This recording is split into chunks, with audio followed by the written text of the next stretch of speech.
Muy buenas, queridos amigos, bienvenidos al barco de Chanquete.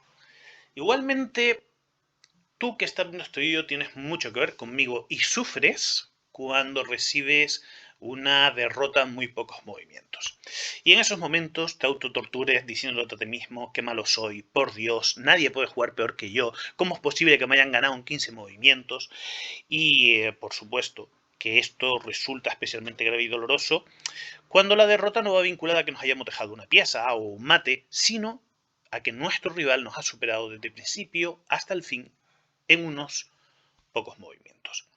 Sin embargo, esto que te pasa a ti, que me pasa a mí, pues resulta que les pasa a todos, porque mirando en la base de datos he podido encontrar una lista increíble de palizas bestiales que grandes campeones y grandes jugadores se han llevado.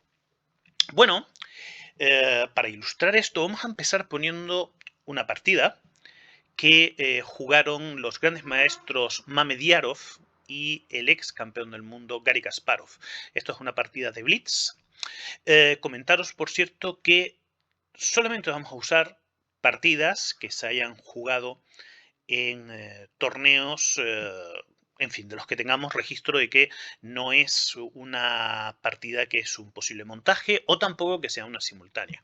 Nos vamos a ceñir a partidas, en fin, hechas y derechas. Bien, bueno, Mamediarov empieza la partida jugando el movimiento de 4, de 5 y entran en un gambito de dama. Curiosamente, en la clase abierta que en mi academia tuvimos el pasado miércoles, vimos un gambito de dama en una partida entre Yescas y Anán y después del movimiento de 3, que obviamente recupera rápidamente el peón. Os había comentado que E5 era uno de los movimientos más importantes dentro de la línea, es decir, de los que más preocupaban a las blancas y que hacían que estas, en lugar de jugar E3 directamente, jugaran primero caballo F3, lo que impide 5 y posteriormente E3. Sin embargo, en esta partida Mamediarov demuestra que está perfectamente preparado para las tretas de Kasparov y bueno, después de 5 juega caballo F3 y después de por D4 alfil por C4. Y claro, esto es toda una declaración de intenciones. Si no retoma rápidamente en el centro Mamediarov es porque quiere que el rápido desarrollo de sus piezas y hacia dónde van a apuntar, está al fin, obviamente apunta hacia F7. Este caballo tiene dos rutas, una de momento válida sin perder material, la otra no, porque la dama obviamente se podría comer al caballo si este fuera a G5. Y además la dama, que puede venir a B3, pues claro, todos apuntan al mismo blanco. Por lo tanto, Mamediarov está avisando de que pretende acabar la partida por la vía del cloroformo. Precisamente por eso seguramente esta jugada de Kasparov ya es un grave error. Después de dama B3, solamente tenemos una forma de defender ese peón que es dama 7 y después de enrocarse Mamediarov, aquí en solo 7 movimientos Kasparov se rinde. La cuestión es, ¿está justificado el abandono de Kasparov? Pues la realidad es que sí. Como podéis ver, no hay muchas posibilidades de bloquear lo que va a ser inminente. Se va a comer, se va a jugar torre 1 y la dama y el rey están demasiado juntitos en esta columna como para poder escaparse los dos de su fatal desenlace. Y claro, por lo menos la jugada que parecería más natural para intentar evitar esto, que es alfil e6, tiene el gran defecto de dejar colgando el peón de b7.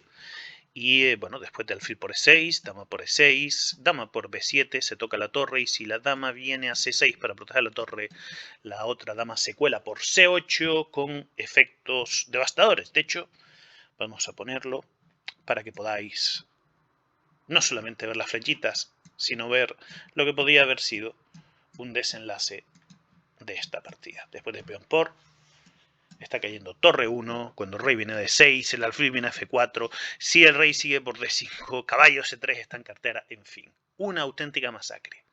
Bueno, pues en esa posición Kasparov abandona en el movimiento número 7 después de enroque de Mamediarov.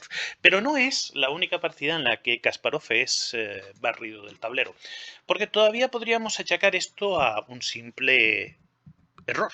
O sea, es cierto de que esta posición es teórica, de hecho las podréis ver en vuestra base de datos, pero este caballo F6 parece demasiado dudoso.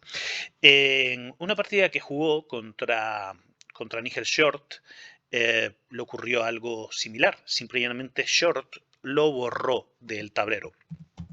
Y sucedió esto en un gambito de rey.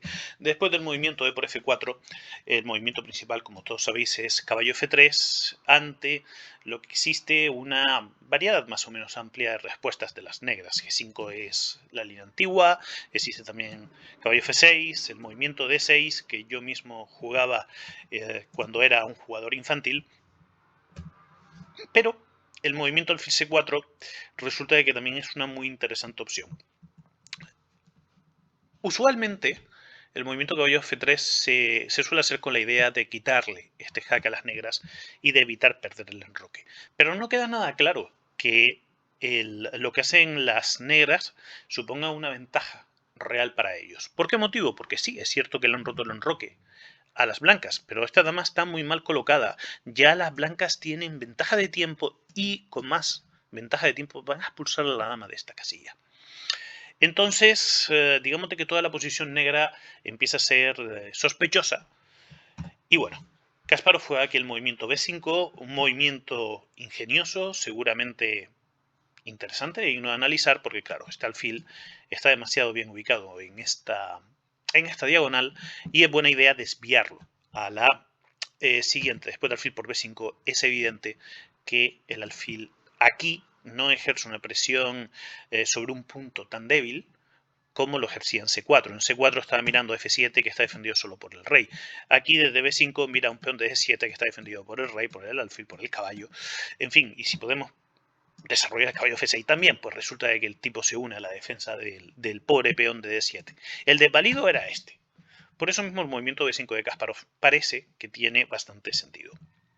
No obstante, después de algunos movimientos normales, caballo F6, caballo F3, dama H5 y caballo C3, sigue quedando patente que las blancas tienen mucha ventaja de desarrollo. Y precisamente por eso el movimiento que aquí juega Kasparov G5, yo me imagino que un módulo que prácticamente puede sostener cualquier cosa, podrá sostener una posición después de un G5.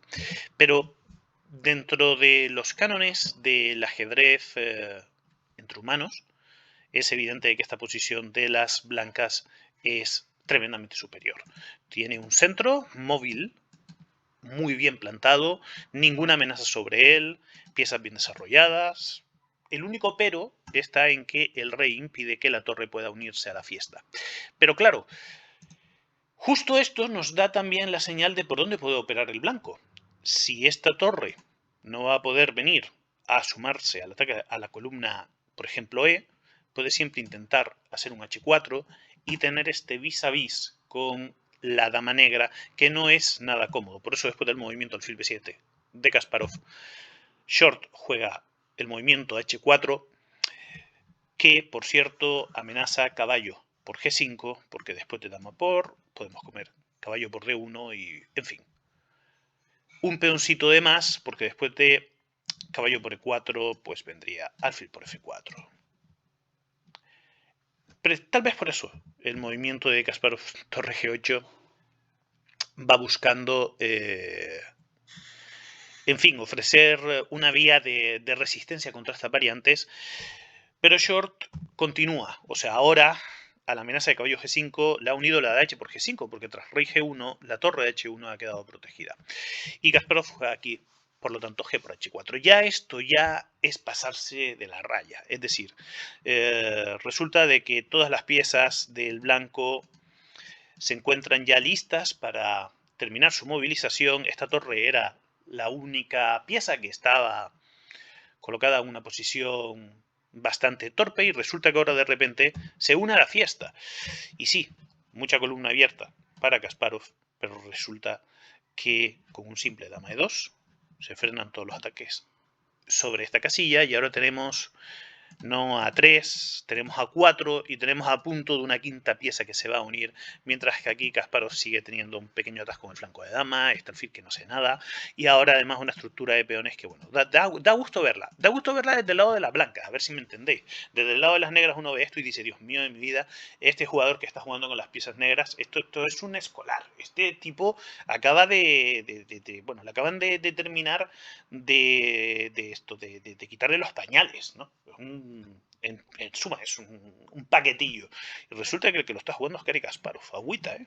Bueno, pues total, que Kasparov, siguiendo con su estrategia de juego totalmente inconsciente e irracional, se come el peón de 4 y ahora después de torre por F4, seguramente le estaba esperando alfil por F4, toma ya la torre, ya empieza a mirar al peón de F7, este alfil en algún momento puede venirse para acá, o incluso mejor por D3, para aprovechar ahora que después de haber comido le han dejado una clavada muy interesante a las piezas blancas, y claro, después de F5, caballo H4, se socava el sostén de este caballito y a dama G3, caballo por E4, las negras se rinden. ¿Por qué se rinden? Bueno, pues porque después de un movimiento como alfil por, puede seguir, por ejemplo, algo tan sencillito como torre por E4.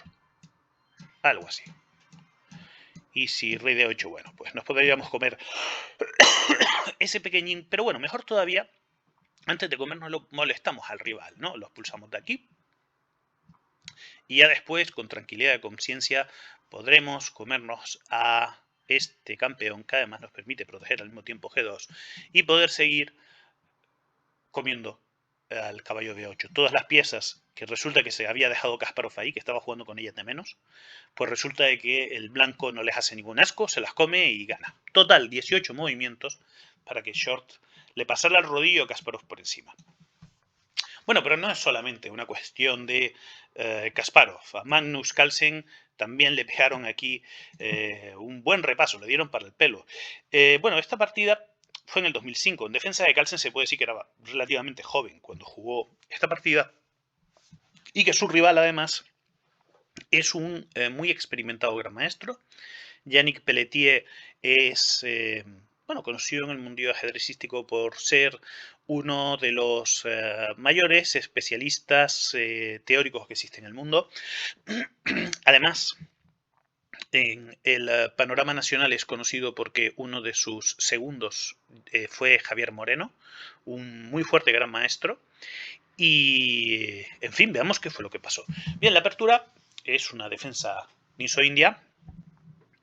Y después de estos movimientos llegamos a la variante capa blanca. Como sabéis, en esta posición las blancas tienen, en fin, un montón de movimientos que pueden hacer. Pueden hacer A3 para forzar el alfil por C3, se puede hacer caballo F3, se puede hacer E3, se puede hacer G3, que si no me falla la memoria es la línea que le jugó Carlsen a Stockfish cuando jugaron en San Luis. Perdón, Stockfish, quería decir Niemann. Ya sabéis, este jugador que es un híbrido, ¿no? Entre jugador y módulo. Y resulta que claro, que el tipo, creo recordar que demostró una preparación fantástica y bueno, en suma, consiguió ganar a Carlsen. Que lo hiciera, por supuesto, de forma legítima ya es algo mucho más discutible. Bueno, la cuestión está en que en esta posición juega el bueno, ¿no?, de Pelletier, dama C2, que tiene la gran ventaja que después del movimiento alfil por C3 se puede retomar con la dama. Bueno, D5 juega Magnus Carlsen, uno de los movimientos principales, y después de C por D5 viene C5. Bien, tengo que reconocer que es la primera vez que veo este movimiento, ¿vale? Cuando estaba viendo la partida, yo decía, bueno, ¿esto qué fue? Que se le fue a Carlsen el ratón hacia adelante. Y claro, no puede ser ratón porque esto era un torneo presencial. Entonces, me dejó un poco descolocado. Pero la respuesta que le da Pelletier me parece que es totalmente convincente. T por C5, las blancas comen, caballo por D5, alfil de 2 y claro, el enroque es totalmente natural. Le vamos a meter una presión importante a la dama. Esto está perfectamente defendido. Luego, tras los cambios, bien, la dama se queda bien ubicada en C3. Le va a llevar tiempo comer en C5 a las negras, entonces la posición negra es muy sospechosa. De hecho, Carlsen come alfil por y después de caballo por D5, no queda más remedio que comer con la dama porque la dama está amenazando al alfil de C5, por lo tanto, dama por E4, dama de 4 y ahora enroque largo.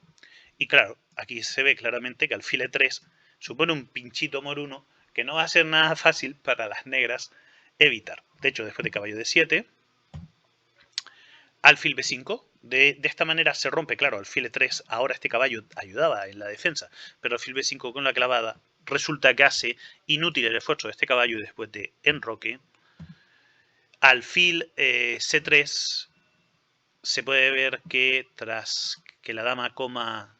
Bueno, en F2, que ahora lo veremos, pero es que no hay más movimientos. Las blancas ganan simplemente una pieza después de dama por alfil por D7. Bueno, Cal se empataría un poquito más. Me imagino que pensaría en este momento mejor perder en 15 que perder en 14. Y por eso hace alfil E3, rey C2, torre B8. Y ya está. Ni siquiera espero que moviera Pelletier y se rinde en esta posición. Bueno, pero no os preocupéis que aquí no acaba todo. No vamos a dejar a Carlsen siendo el último en recibir una soberana paliza en pocos movimientos y que tenga que vivir con ese estigma toda su vida. Vamos a pasar a Nakamura. Nakamura, una superestrella, un jugador de los más talentosos que han habido en la historia. Aunque nunca haya llegado a ganar el título mundial, está claro que es uno de esos jugadores que pasará a la historia como un campeón sin corona. Bien, en este caso juegan una defensa siciliana en la que, bien, después del movimiento caballo F6, las blancas juegan E5. Bien, esta apertura tiene cierta similitud con la apertura Alekhine, en la que, por supuesto, las negras provocan el avance de los peones centrales del blanco. Sin embargo, se sabe que esta línea en particular es muy peligrosa para el negro por el movimiento caballo C3. Después de E6, caballo por, peón por D4, caballo C6, todo esto es teórico, D por C5, alfil por C5, dama por D5, D6, alfil C4, se amenaza entrar en F7, dama E7 juega Nakamura, alfil G5, y esto prácticamente fuerza a Nakamura a tener que hacer F6. Y después de esto viene enroque largo, y aquí ya se puede ver el gran problema. Después de haber hecho F6, este rey no se puede enrocar, no se puede hacer alfil E6 porque estos dos bichos controlan totalmente esta diagonal. Se está amenazando de por D6. En fin, todo esto es un problema, así que Nakamura come esperando... en fin, que lo peor haya pasado. Y justo cuando llega este momento resulta de que lo peor no pasó. Lo peor empieza ahora. Porque después de torre H a E1 se amenaza alfil B5. El rey no se puede enrocar. Y con este caballo bien clavado, caballo por E5, peón por y torre por. Y adiós a la dama. Y Nakamura, KO. Bueno, viendo a todos estos grandes campeones, grandes jugadores, resulta que pude encontrar de que la mayor parte de partidas que acaban en muy pocos movimientos, pues lo hacen, pero con victorias para ellos. En particular, en el caso de Capablanca y de Alekhine, es muy difícil encontrar derrotas en pocos movimientos, y esta es una de esas escasas que pude encontrar, y en la que Alekhine es machacado además de una forma muy interesante por este jugador español, me imagino, Francisco José Pérez Pérez. Bien, tenemos la apertura vienesa, que como sabéis, Richard Rapport la ha jugado hace bien poco, y después de F4 come Alekhine, y ahora transponemos a una variante conocida del gambito del rey. Después de D4, G4, alfil C4. Bien, este tipo de sacrificios es bien conocido. Los que son grandes aficionados a la India del rey normalmente los juegan con mucha habilidad. Y resulta que después de comer, el movimiento que parecería normal, que en un primer momento yo había pensado, algo tipo como dama por F3, es cierto de que bueno, el peón de D4 está colgando y tal vez fastidie todo, pero es que resulta que las blancas tienen alfil por F4, menudo jugadón, F por G2, y ahora una secuencia que va a dejar totalmente KO a Alekhine. Alfil por F7, rey por F7, dama G5, rey G7, y ahora la torre viene y comerá y hará que este rey, que en fin está rodeado de un montón de piezas, pero resulta de que ninguna hace absolutamente nada, ¿entiendes? Esto es como cuando era joven y me iba con mis amigos de botellón, ¿no? Comprábamos todas las cosas para beber, pero después cuando llegábamos al sitio donde íbamos a hacer botellón, nadie hacía nada. Nadie se movía, nadie preparaba las copas. En fin, pues esto es un poco lo mismo, ¿no? Este rey está aquí, sí, él viene a la fiesta, pero resulta que tiene un montón de amigos por aquí, sí, que miran, que hablan, pero ninguno se mueve. Entonces, en fin, ¿qué hacemos? Bueno, pues vamos a intentar por lo menos bloquear aquí para proteger al rey, pero ya esto es demasiado tarde. Alfil H6, rey G8, torre por, y ahora aunque venga el caballo G6, sigue torre por G6, peón por, dama por, y maten una. En fin, ni los mejores se escapan, pero lo que vamos a poner ahora ya, esto sí que es el remate del remate. Bueno, pues resulta que con esta partida me la encontré cuando preparaba para mis alumnos una clase de cómo aprovechar las clavadas. Y resulta que nada más y nada menos que Anand, resulta de que es superado en apenas 6 movimientos por el gran maestro Alonso Zapata. Bien, después del movimiento caballo por E5, D6, caballo F3, caballo por E4, caballo C3. Obviamente aquí con negras se pueden hacer muchas cosas. Se puede jugar caballo C5, se puede jugar caballo F6, se puede jugar caballo por C3, se puede jugar lo que os dé la gana, menos alfil F5. ¿Y cuál es la que hace Anand? Alfil F5. Bien, pues Zapata juega dama 2 y Anand se tiene que rendir. ¿Por qué se tiene que rendir? Bueno, si hacen D5 le hacen D3, el caballo se pierde, y si le hacen dama D7 viene el movimiento caballo D5, y cuando la dama vuelva a D8, porque por supuesto D6 no debería venir porque sigue caballo por C7, ganando la dama, le harán D3 y se perderá el caballo. Bueno, pero que no digan de que son solamente los hombres los que sufren estas cosas. Judith Polgar contra Mamediarov. Como veis, una de las bestias que tenemos aquí, porque Mamediarov viene de haberle hecho también a Kasparov un dibujito, un poco en movimientos, no va a tener piedad de la buena de Judith. Bueno, tenemos un ataque Trompotsky que es bastante interesante. Aquí las negras tienen muchos movimientos, tienen C5, D5, E6, G6 o caballo 4, que es el que juega Judith, y después del alfil H4, D5, F3. Bueno, después de F3 hay muchos movimientos con las negras también.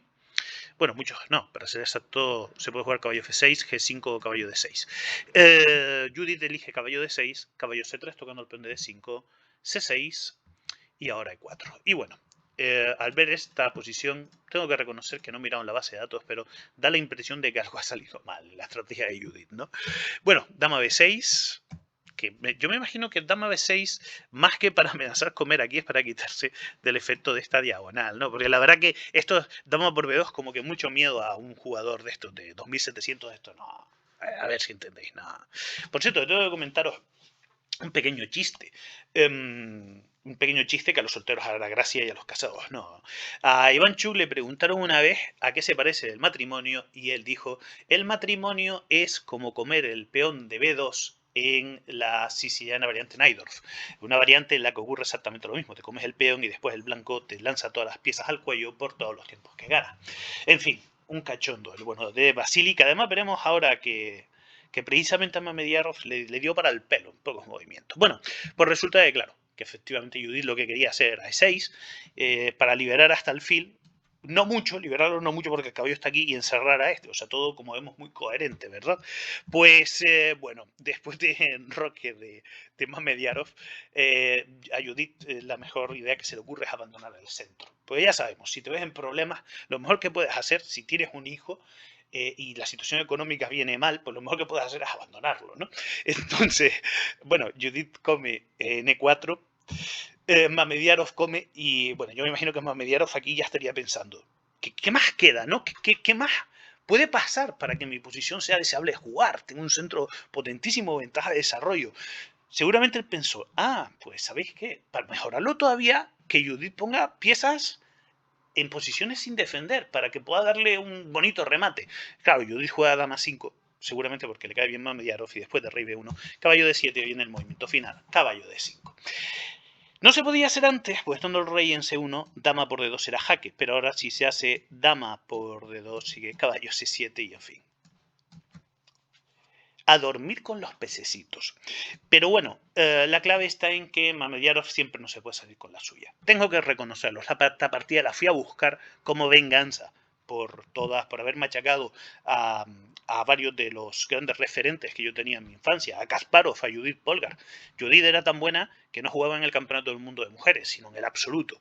Entonces, en fin, después de D4, caballo F6, C4, E6, caballo C3, alfil B4, F3. Bien, y ahora movimientos principales, por supuesto, son C5, D5, aunque también existe D6, también existe enroque, en fin, en cualquier caso, D5 es uno de los movimientos principales y después de A3, alfil por peón por C5 estamos en una de las líneas más importantes. El movimiento C6 también es muy importante para las negras. Bien, después de peón por, caballo por, D por C5, juega Ivanchuk F5. Movimiento que yo no había visto en mi vida, pero que tengo que reconocer que tiene bastante sentido. Luego de C4, quitar este caballo, pues podría suponer que nos rompieran el enroque. Entonces el bueno de Vasily dice, hey, chaval, esa torre se ha quedado a tiro de mi pistolero. Y claro, hay que protegerla. Alfil de 2 desarrolla una pieza y la protege. ¿Cuál es el problema de toda esta estrategia? Bueno, pues que esto parece el equivalente a la infantería alemana mientras huía de la batalla del Kursk, ¿no? Que los soviéticos habían empezado a empujar y dice que estaban en retirada totalmente desordenada. Pues esto es lo mismo, ¿no? Torpes, lentos, en fin, y cansados. Bueno, pues después de enroque de 3, caballo aquí, está bien claro que este caballo se va a comer este peón, que la posición de las negras es arrolladora. Esta posición está llena de agujeros, perdón, por aquí, por todos lados.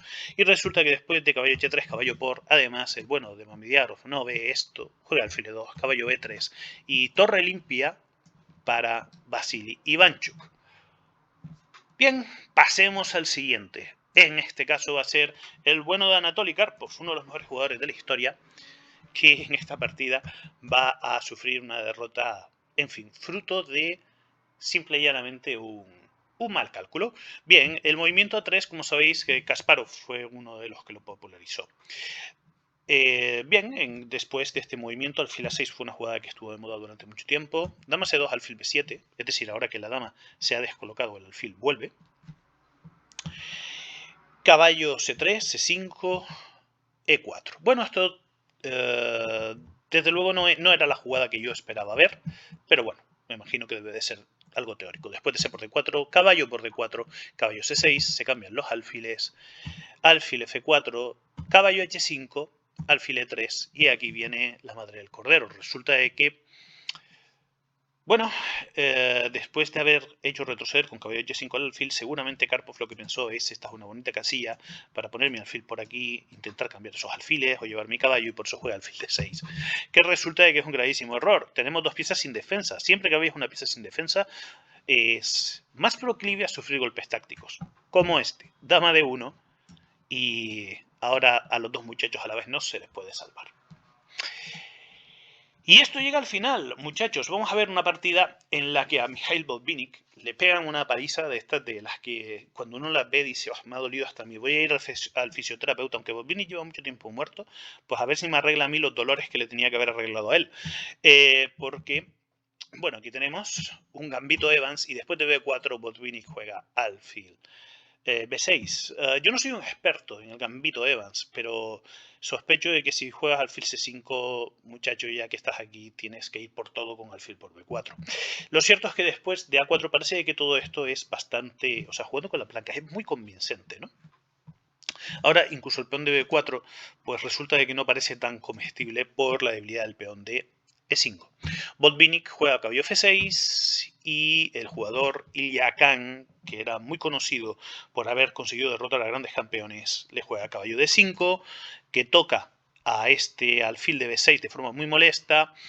En fin, estamos en una posición en la que ya las negras esto empieza a tener un olor rancio a pescado que lleva como 6 meses fuera del congelador y ya tiene estas moscas verdes en los alrededores. Entonces, yo ya en este punto, la verdad que jugar con negras me daría mucho miedo. Pero además hacer un caballo por E4, pues ya esto es el remate del remate, ¿no? El remate del remate porque, bueno, a lo mejor Botvinnik pensó, bueno, todavía mi posición no está lo bastante perdida, intentemos empeorarla un poco más, ¿no? Ya que esta partida va a pasar a la posteridad, pues por lo menos que me den un guantazo en condiciones, no que me ganen así a medias, ¿no? Que no me ganen en 40, que el sufrimiento sea rápido, aunque sea doloroso. Y bueno, después de enroque se puede ver bien claro. Aquí estamos en el problema que casi siempre suele suceder en las derrotas tan rápidas, piezas no desarrolladas, glotonería excesiva, y al final eso se paga. Bueno, después de enroque viene el movimiento de 3 y en esta posición es verdad que ya un consejo sale caro, pero es que el movimiento caballo F6, no sé, la verdad que no sé. Personalmente no conozco tanto de la biografía de Botvinnik como para saber si él tenía simpatías por el sadomasoquismo, pero cuando ya este alfil, que es el que normalmente rompe este tipo de clavadas, abandona esta diagonal, pues no se me ocurre otra aplicación razonable a lo que Botvinnik hace, porque por supuesto después de alfil G5, ¿ahora qué vas a hacer, no?